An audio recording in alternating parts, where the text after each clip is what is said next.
Okay, let's try that again. All right, can you hear now? Does the speaker need to have a mask on if they're 6 feet? Yeah, you don't have to have a mask on. Oh, okay. I thought you meant the speaker. I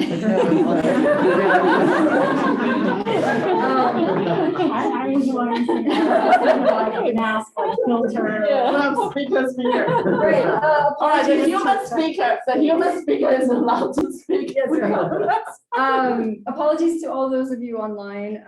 So yeah, let me just do a quick gist of that, which is I care about, the two modes of, this communication pathway and the way we tell our story. And one way is through the understanding of how we all work and seeing that as a collective, and then also how the audience receives that information. And so I'll be talking about that today through the topic of nostalgia. Now something else won't work. Okay. No.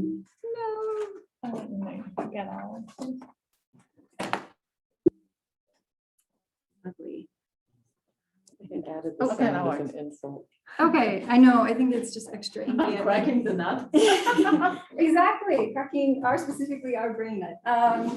So I'm going to talk more about what is the real definition of nostalgia and going into how it really works, its inner workings, because of course that's what I'm interested in. And then we're going to talk about it, how it relates to how we identify with objects themselves. This could be products, this could be within a space. And then follow up with design processes and applications that I've used in my real career. So, there are examples throughout this entire presentation of examples of my work, and I will point those out as we go along. So yeah, nostalgia. How many people feel like they've had a moment of nostalgia? Yes. I think we can all relate. I think it's something that is commonly known of exactly what it is. You sit there and you reminisce of a time before. But really what it comes down to is connection. And I started delving into these topics at a long time ago. This is over 10 years old. This is a sculpture design I did as a commentary about how do we connect to each other, even through digital means. What does that mean? How do we convey that story? And using imagery as a way to express problems or questions that I had specifically about how do I delve in to get to know you more, you as in the audience, the viewer, or a person I'm trying to connect with. But yeah, so nostalgia itself, there's like two different layers. The first layer is that we are all aware of, which is, these fond memories of either close relationships, of others, or our childhood. It could be with a specific object. Including keepsakes and sensory cues. But the next stage is this is the one that I want to delve in more today. So we're going to talk about the peripheral features, which is what do we actually feel from it? What do we take away, and what information does that give us? And it's true, we generally feel a mixed sense of emotions between this kind of, it's literally called bittersweet. We feel the sadness of, what it was like for us then at that space and time. And then, how is it different now? So we usually capitalize upon that. And then we figure out and kind of, learn information from that. But it's true, it amplifies perceptions of social support because we are all able to relate through these same senses and feelings, as well as this usually connects us to others that we used to be connected to. We generally have that feeling that we feel more socially supported as an individual within our context. Okay, so a lot of this conveys psychological resiliency. It was actually Johan Hoffer who originally first discovered, and this is, you see that we've come a long way. He was the one that first discovered and put the term nostalgia, which is, he tied more towards, if you look at the Latin for nostalgia and divide the word up, it's really a pain or feeling of tied to home. And it was only later did he define it differently and separated it from homesickness, because homesickness is this nostalgic moment of feeling about a specific location, whereas nostalgia itself is really tied to just these inner, feelings of, like I said, people or objects. But today we've come a long way. We understand now, and through many peer-reviewed journals that we have seen that it is a coping mechanism, primarily for loneliness, that feeling of disconnect, as well as existential threats such as COVID. So we'll talk more about that today as well. But it was Dr. Neil Burton, who is an anthropologist and psychiatrist at Oxford University, that said it's a vehicle for traveling through the suffocating confines of space and time. So basically, it's a way for us to feel a sense of continuity and ground ourselves from how we are today to how we were then. And through that, we get a strong sense of identity. So yeah, and this is another project that I did. I was extremely motivated by Corbusiers with this voix. And what I wanted to do was I wanted to explore this topic of how we looked at objects as well as within that, how do we transcend space and time, and how do we look at objects, whether it be furniture or architecture, and our relationship with others, and how do we convey that information through distance and space, as well as through contact of this specific architecture, which has in its sense, in a way, its own resilience throughout time, and it's become a timeless piece of work. And so yeah, so I really just was an example of me interpreting these themes.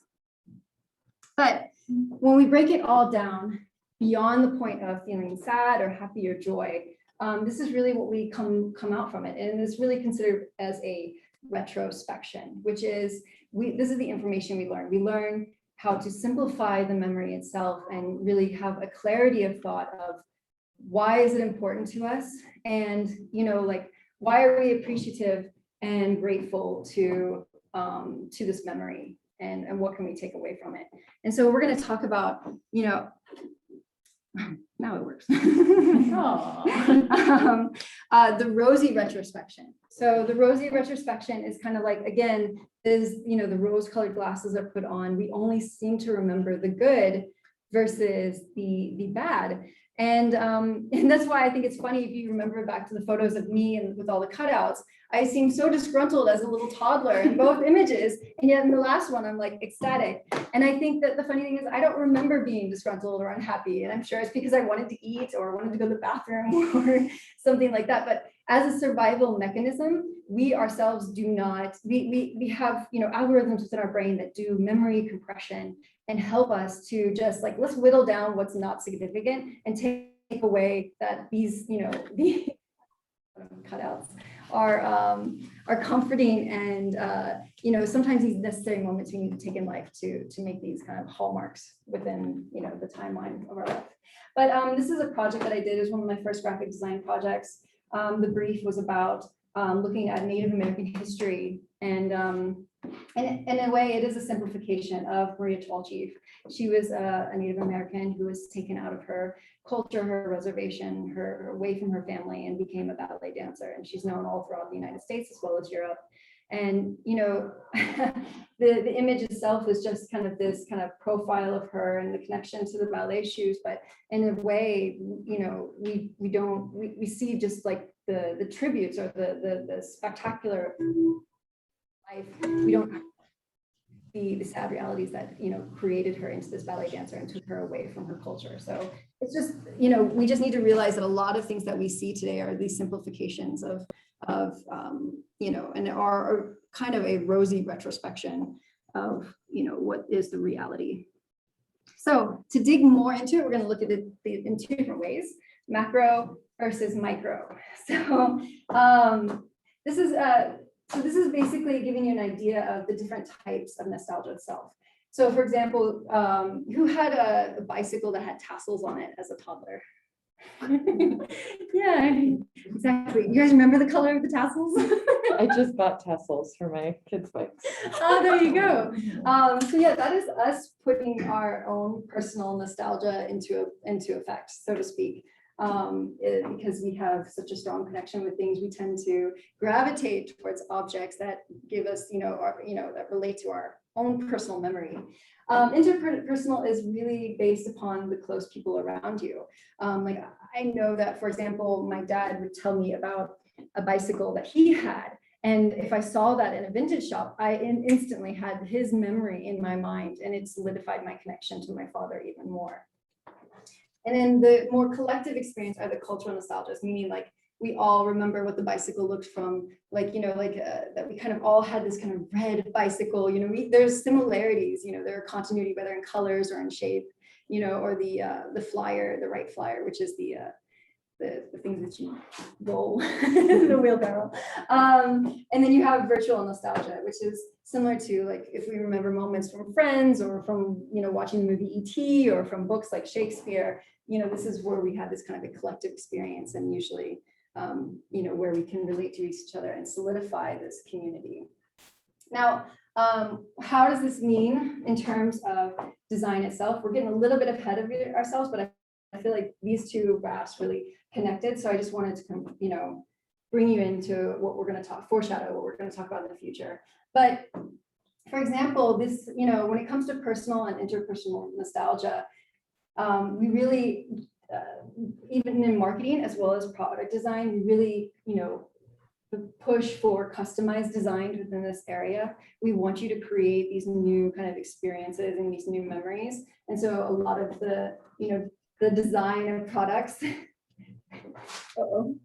Is everything okay? Oh, it's in the way, but it's okay. Don't worry about it. But for the collective experience, this is how we usually is the inspiration source for mass, production design. So we're trying to reach multiple people on, a single level, whereas on the customized design, we can reach an individual at multiple levels. Does that make sense? And this also ties into one of the byproducts of nostalgia, which is value, adding value. So anything that becomes a more direct experience, we have a direct memory to, whether culturally or individually, we add more value to it. And that it also is between collective and individual. Something that closely relates to us as a unique individual will be something that also has more value. Okay, how does it work on the micro level? I didn't want to get too deep on the biochemical aspects, but I feel like this is important to show. Most of this happens within the medial temporal lobe, as well as the medial orbital lobe. And basically, the hippocampus, for example, is the center primarily for emotion. And it is when we are in contact with something that's novel, like a new experience, does it begin this process, okay? And so we first excite the emotional connections with the experience at the hippocampus, and then we go through this kind of cyclical electrical storm that happens between these three areas.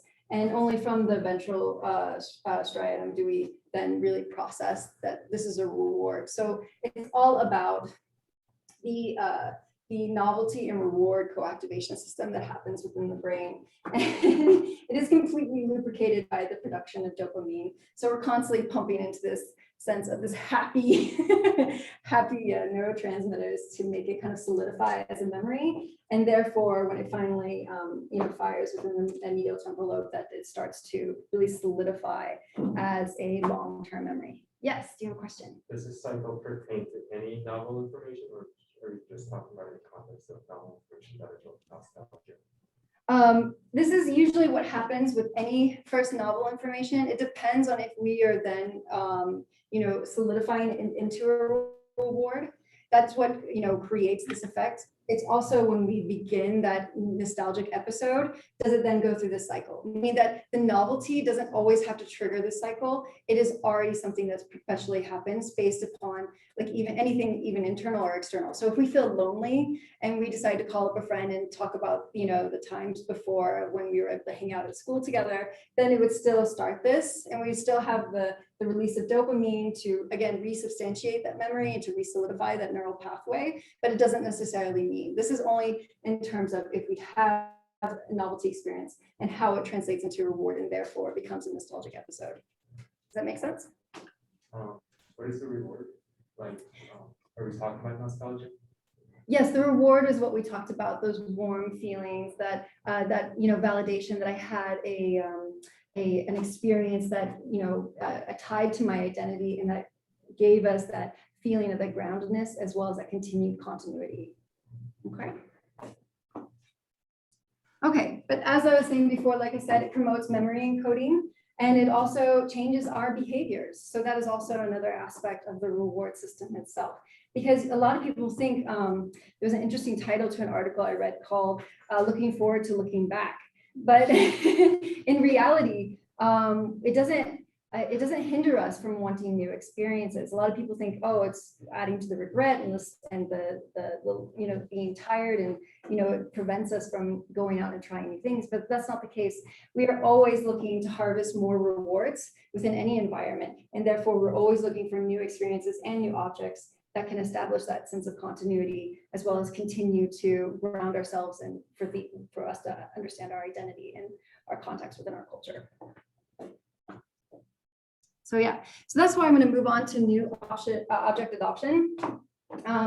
A lot of times you will find that, oh, well, why wouldn't I just want to buy something that's a traditional object versus something that is new, you know? And what ends up finding out is that we do want to buy the new object. One, because you know, there are undertones of the value that we add to newness itself, but the novelty aspect of it is just as important as the nostalgic cues from a traditional object itself. You guys okay? So this brings me to the topic of COVID. There was an article that decided to do a couple of tests during COVID. So this is very new. This just came out this year. And basically they looked at and evaluated through, you know, multiple cultural subsets, and to ask them questions and to evoke nostalgic experiences, and then see through their seek for meaning, which is them trying to redefine their purpose and to reestablish themselves, if they'd be willing to buy this. This is an actual new IKEA item where you can be able to take an entire room and break it down and move with it. So as you can imagine, interior decor inspired a lot of new purchases because people were at home so often, but they also wanted to reestablish a new space that they felt comfortable in with the current existential threat of COVID itself.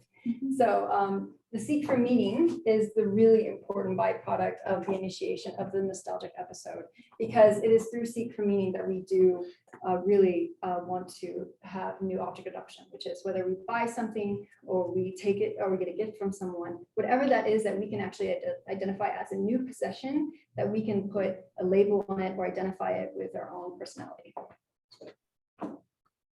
Okay. So three things, and I want you to pay careful attention to the photo on the left. Because it's as we go through the three things of new object adoption, I want to have a conversation about what we think about the three Polaroid cameras and why one is more successful than the other. So yeah, again, new object adoption restores identity continuity. If I bought a Polaroid camera from the past or used it from the past, and I bought a new designed one today, what does that say about myself? That means I have the same value system. That means I appreciate the physical memento that I instantly receive from that photo. And you know, all of these things say that I am somebody that cares about creating a moment and having that product right in my hand instantaneously of that moment. So yeah, so another great example was my favorite fashion designer, Maison Margiela. Back in 2009, he created an entire collection of objects that he sells to people based on giving them information like where it's originally from, the period like from 1970s. Even the fragrances themselves is like, oh, this fragrances was first discovered here in this specific town in France in 1972. So in some ways, it's like, oh, well, I'm strengthening my tie to the community based upon buying this product because I feel like this scent from 1972 is something that resembles me today. So again, he's making us look at almost artifacts from our past, most recent past, contemporary past, like 90s, and saying them, see it as a piece of art and see it as a reflection of who you are. So I thought that was, and it was very successful. A lot of people bought those artifacts. So again, as I showed with this previous example, that it reinforces our connections to other individuals in the culture. And we are constantly buying products that find some way to ground our context and how we relate to others. And so here we have our second example of the Polaroid itself. And then on the whole, as we're talking about it, nostalgia on a community level, Sensemaking is an actual design process for a collective group of people to come together to try to find what is a sufficient level of shared understanding to begin to create a context for storytelling itself. And I was actually part of a think tank that went to Marrakesh in Morocco, and we were told to bring objects. This is a collection of them, but I'm actually wearing one of them that showed that I had strong, that was a strong signifier of my identity. And so it was through our stories and our nostalgic episodes that we were describing that we were able to come together and have a collective understanding of how we can begin to use shared understanding in our future design processes. So yeah, so sense-making is an actual thing. So yeah, and then we started to realize that it really, as the more we progress into the future of our design process, it is a balance between the familiar and the unknown. So of the three cameras, the three Polaroid cameras, which do you feel like was probably the most successful? Yeah, Ingrid. I really like the second one. The second one. How so? I don't know, I guess it's sort of a little bit more plain. There's something about it. I don't know, I guess I'm projecting onto it. But that's good. I want you to project onto it. I think that it's probably something that intuitively represents the original structure of the camera itself. This one's kind of a hybrid. It's more closer to the original camera shape. I mean, Polaroid itself started out more on this shape, this kind of accordion box that opened up. But the funny thing is, this is probably the most closely related to the original traditional object. And we may feel a stronger sense like, oh, that's very cool. Like, I completely remember that time. And this one, you may think, oh, okay, it's starting to look like something that is familiar to me. It is a hybrid between a regular camera and a Polaroid. And so we see the novelty and the hybrid connection with this. But this one, it's rare that we see a camera, right, that has such organic forms and such a readable space to be able to hold it and give us that chunky feel, mainly just through here. So the idea that, this is something that really kind of balances between the unknown. It is the novelty experience of its shape that makes us like, and we know it's, for example, the familiar because we see the film eject out of it. But this, in a way, represents something that would probably be more popular as a new object for purchase because it plays with the unconventionalness of the shape of a camera. And it takes us away from the traditional shape of the Polaroid.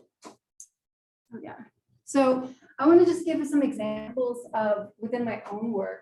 This was a packaging design for a fashion designer, Bach Mai. And his work was all about this kind of superfluous luxury. And so I capitalized upon it by the idea of ribbons. The use of ribbons is so superfluous. It's not necessarily necessary to tie a gift, but why does it feel so luxurious when you receive a gift with a ribbon? It just feels like there's an extra attention and extra care. And we all have that sense, and we all have that, like I said, it's a nostalgic cue of something that is inherently very familiar to us. And so the use of the ribbon and how it interacted with, whether it be the box or the bag in this case, was the novelty moment, but those strong representation of familiarity is mainly through our, connotations and understanding what the ribbon texture means. And then for the unknown. So this was also a packaging design for Dom Perignon. Anybody know the backstory of Dom Perignon? It's quite interesting. It's the first champagne ever created. It was by monks were, in their monasteries, they would make wine. And they would have to be quite diligent about it because wine itself needs to constantly be off gas to get rid of the bubbles. But this monk specifically, particularly, was very lazy. So he did not off gas it at all. And he tried it and he was just fell in love with it. So he took the product to the king at that time and was like, look how fantastic this is. And that's how champagne was born. And so these champagne bottles are made and are sitting within these dark caves that have the perfect level of humidity and temperature. And even its original shipping method was these huge crates that's just filled with corks, from bottles that they didn't use. So I really wanted to play with all the history that is Dom Perignon, and I created this whole that you put your hand in and you grab your own bottle, like grabbing the bottle from the cave. But the actual action of putting your hand into something is quite an alien experience. We don't necessarily want to put our hand into anything that we don't know. And so this was really capitalizing on that unknown experience. But once you finally have that experience and grab the bottle by the neck and it's completely hidden, you are connected to that experience that is doppelganger, like you actually walk into the cave and you're pulling that bottle out.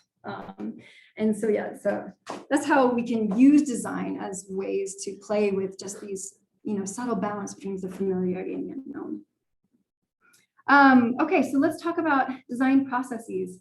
This is the actual website for Toilet Paper Magazine. I don't know if any of you have been there, but it is exciting and graphic.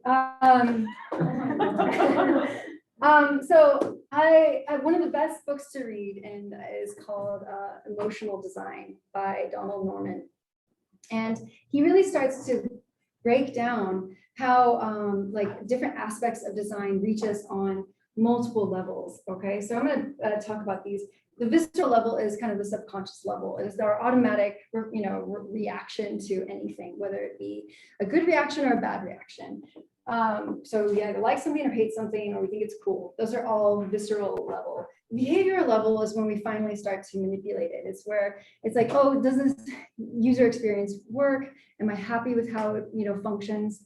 And then the reflective is where we're talking about on this level, which is the nostalgic memory connection. What do we, our end result, our end critique of the experience of an object.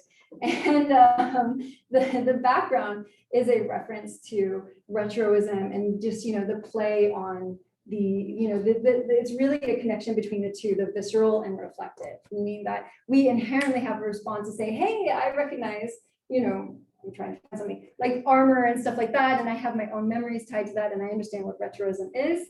And then our reflective is the nostalgic level on how we appreciate that and how we think about that. So just FYI, the design processes kind of span, and good design spans all three of these layers and these levels. But I'm going to go into some specific categories of how we can use certain elements of design and how and to create these nostalgic cues and influence our design processes. And the first one overall is color. We all know that. I mean, what are the usual color palettes, even for retroism? Can anybody give me examples? No? Okay, well, basically a faded, muted, pale palette, right? Like all the blues, like the primary colors, the blues, the yellows, the pinks, things like this is more tied to retroism, where you see the sign of time that comes across it. And so it's these kind of palish colors. But here, for example, Wes Anderson, he himself designs the color before he even begins filming. And why do you guys think that is? What is he trying to say? Has anybody seen this movie? Yes. Okay, great. What is he trying to say with this color palette?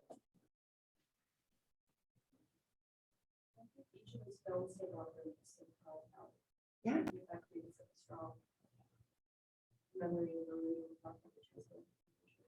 Exactly.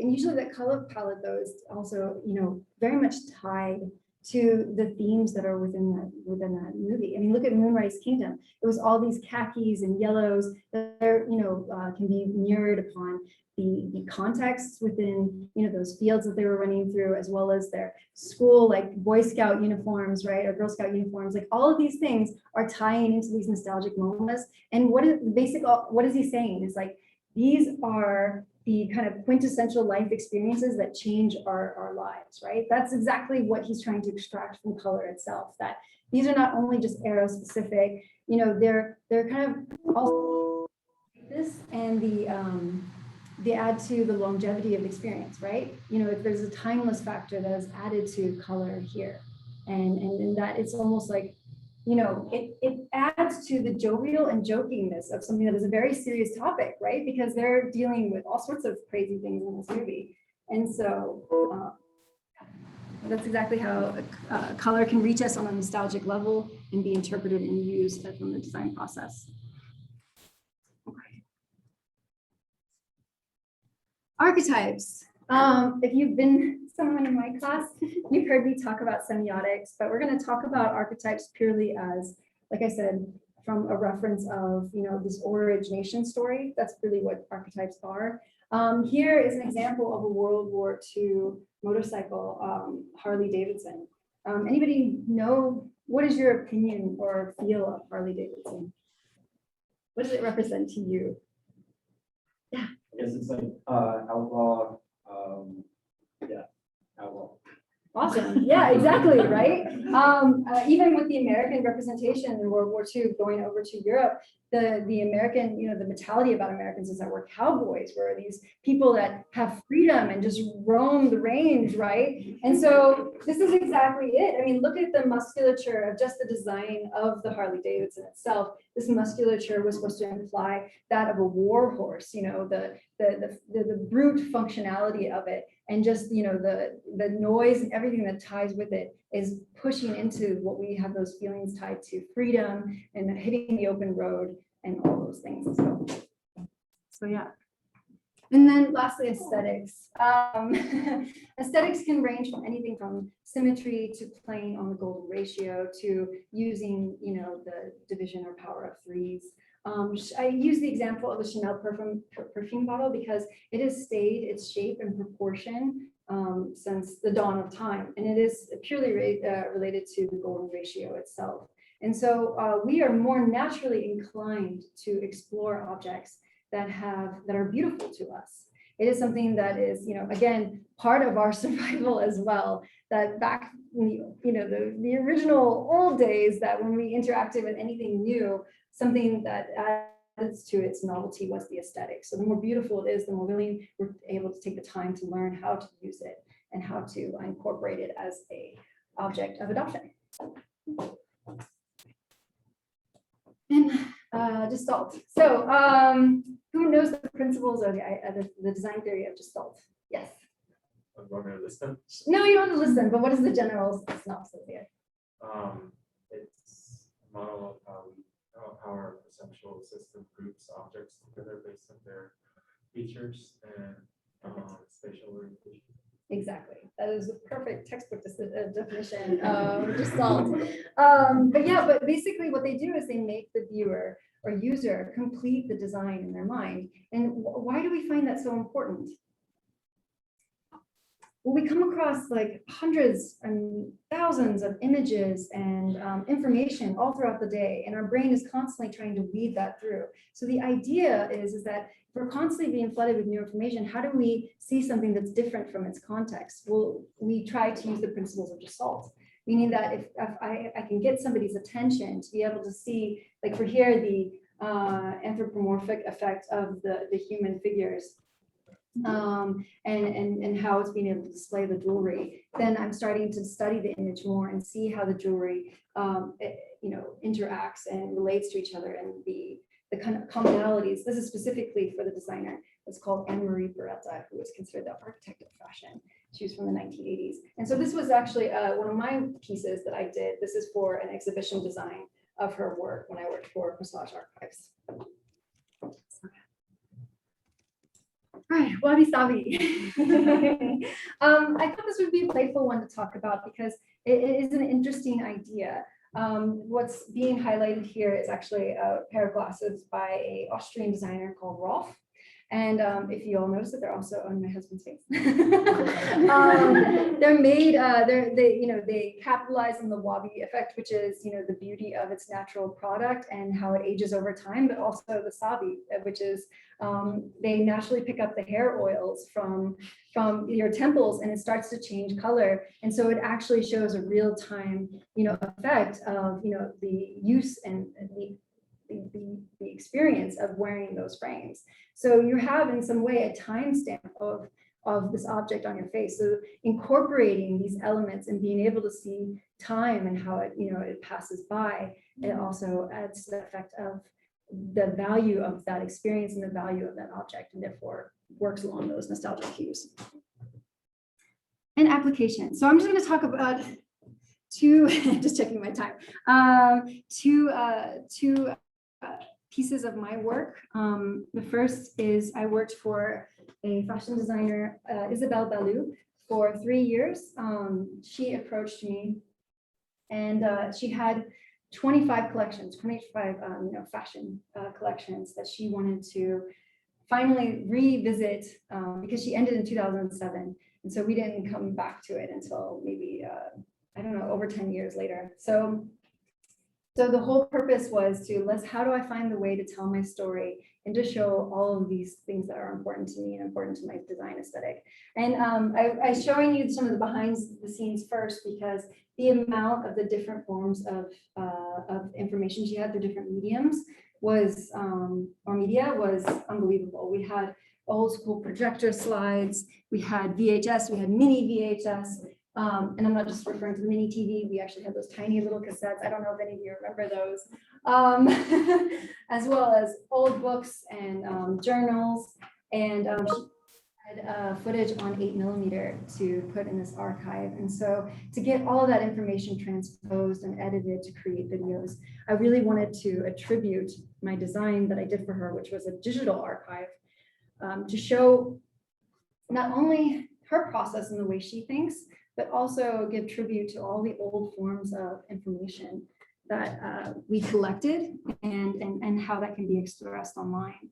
And I invite you to go visit this website. It is still under construction. It is a very large project, and now it is in the hands of copywriters as well as translators. My main job was to do content creation as well as the UX design. I did the front end, back end design of this with one other developer at the time. And so the website is isabelleballou.com. I can also share it with you all later, but I think that my video is not showing. Let me try to see if it'll work. And it might be a little choppy, but there we go. But basically how you enter the site, you click this button and it literally takes you and drops you anywhere on the map that is her kind of like this grand microfiche of her memories. And so I really wanted to pay tribute to how microfiche rolls, and it's actually multi-directional. You can go up, down, right, left, and it's kind of like these moments are all kind of spotlighted. So you focus on only one aspect, one memory at a time, and then you're able to scroll down and dig into more. It's a little choppy, so it's hard to see that how they relate to each other. But really what we wanted to do is that when I would just record her and I just listened to her stories, she jumped from one story that's like, you know, back in 1994 to 2007. So there was no chronological order to her understanding. It was all a spider web of just memories and moments. And so this website is that, it's how she thought.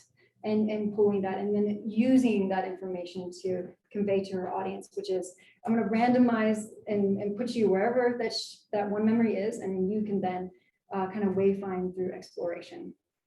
And so yeah, so I encourage you to go look at this website. There's a lot of effort, and you'll also see a lot of, you know, for example, I have videos of just showing me clicking through the slide projector and stuff like that. So not me personally, but the slides themselves. But yeah, from old TV interviews to also critiques of her runway shows and stuff like that. But yeah, the UX design behind it though is a very organized, precise design. But we really wanted to convey as much information and use these buttons here, for example, to connect in the web. That is her world, her creating universe. The last project I wanted to talk to you about was my business, which I'm very proud of. I create puff rice bars, and we are launching this year, which is very exciting news. But I did all of the creation of the brand strategy as well as the graphics for it. And so I was inspired by my business partner's daughter, Arza, who lives in her own world and universe. And what's so fantastic about that is that there's just this lightheartedness and levity to how she goes about her day. And I wanted to bring that into the food world And it's mainly through this comment up here, we often rely on ourselves to take the weight of life's responsibilities, but good and healthy should be readily available. And so I feel like we already have so much worries and concerns in our day that I wanted to use these images of like almost a cartoon child, and the development of that cartoon child went through many iterations, but to create this cartoon child to make you feel that tie of some simpler times, the tie of, being interested in cartoons when you're a child. And really what really matters is that we are all in a way this inner child, and that we want that, those nostalgic cues to be tapped and for us to connect on that level. So I tried to incorporate it through the branding itself. And as you see here, I continuously keep the character and her fox friend, which is, again, her little, her imaginary friend. But it represents, again, the playfulness of who we are and why do we need animals? Like, why do we need this kind of manifestation of this connectedness to others? You guys? Yeah. Companionship. Yeah, companionship and Jeremy. Foxes are interesting because they're both like terrifying if you were to encounter one in the wild, but they've been like made soft and plush and like cuddly. So it's like embracing those. Exactly. That in a way, animals also represent our security blankets. They are both our protector as well as our companion. And yeah, you're right. That is, through the fox itself, it's more of an awareness. But even for our dogs, the idea of being with, our very large dog when we're a child, that holding that, having that level of protection. And so it's showing safety and security through these, through these nuanced messages is also a great way to talk about, like, this is a comfort food. This is something that, reaches us at a deeper level. And so, so this is just some examples of my own illustration techniques. So I play with the surrealness and I continue these memorable experiences with her companion itself. Exactly, climbing the pistachio. As you can see, the continuity of the branding itself, and that she is always the center of it, to again reiterate that message that of those nostalgic cues. And then these are just some highlights of future versions of packaging that are coming about, and some future products, which is one of our next ventures is popped water lily seeds as well.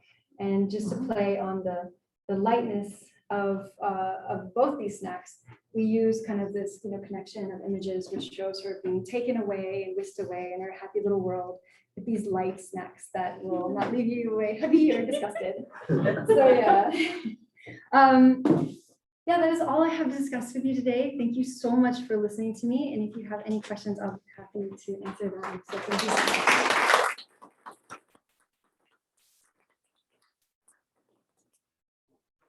Any questions? I put citations up there just for you guys to know that you can find all this information out there. Yes.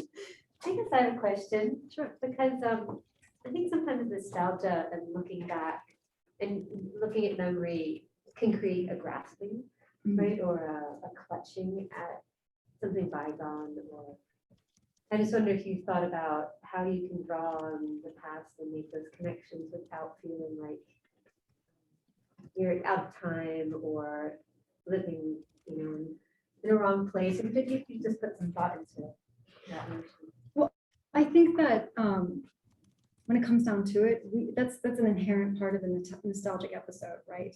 We all seem to think that, there is this kind of suspension, a moment of suspension and saying, where am I? And am I in the right spot in my life? That's part of also the seek for meaning, which is then, the next part of the process. So I feel like, it is only through this kind of, like we talked about, which is the simplification and the clarity of thought, do we come out of that suspension and then come down into seeing that this is an appreciation and gratitude for a different time, but it doesn't necessarily reflect the reality of the situation. Meaning that, which I didn't touch on for, a reason, like I didn't touch on the idea of good old days. And also the negative influences of nostalgia, which do exist. There are negative influences. injustice and all these things. So I do think that, you know, depending on it's your interpretation of the nostalgic episode and how that then relates to your context. Really, that's where the connection is. And it's through the use of storytelling only as a way to first, again, like it says in the beginning, amplify our collective experience, amplify our social support, that then we feel comforted, you know, and like I said, it's all of the connections, you know, and that come from that feeling of nostalgia, and that's and reiterate it through the storytelling process. Does that help? Yeah. Okay, good. All right, anyone else? Yeah. Where is your product sold? So